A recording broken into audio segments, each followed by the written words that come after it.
Hey guys, and welcome back to the channel. This video is a benchmark for Tom Clancy's Ghost Recon Wildlands using an Asus Strix Gaming Edition GTX 1060.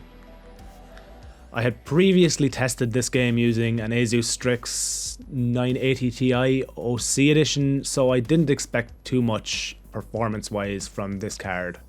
And as you can see, we're sitting in the low 40s and dropping down to 30 FPS at times, so as I saw in the last video, this game is very, very poorly optimized.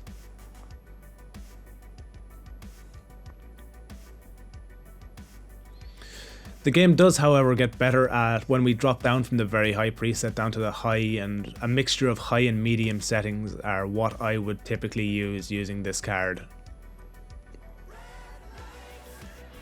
Once again, as we saw with the last video, the VRAM doesn't appear to be the issue. It's not using over 3.5 or 4 gigabytes maximum is what I've seen, and it's definitely not it's not bottlenecking itself there in any way or form.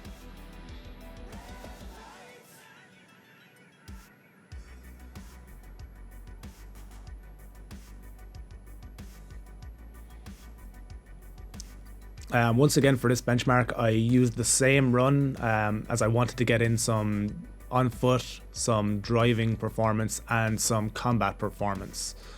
And that route we just drove seems to be particularly punishing to performance for this game.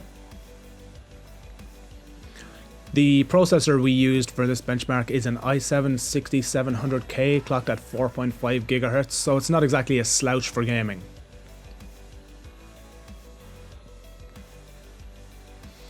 Another issue I saw while using this GTX 1060 that I didn't see when I did the benchmark on the 980 Ti is there were some texture streaming issues, and no matter what settings I used, I encountered them.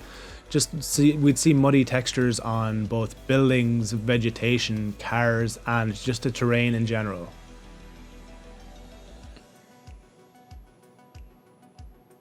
Now, while I did enjoy this game during the beta, as I played it with 3 of my friends all the time, we played through the entirety of the story, and I have a few videos of glitches and bugs that we saw that are quite funny, so I'll throw them up today or tomorrow.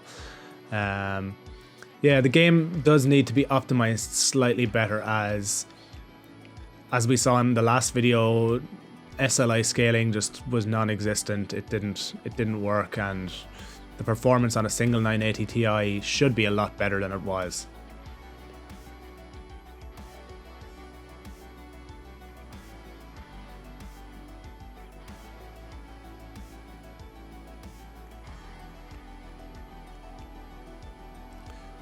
This small section village here is the end of our benchmark area, so I'd like to thank you for checking out the video. Like it if you liked it, dislike it if you didn't, and subscribe to the channel if you want to see all future videos from us.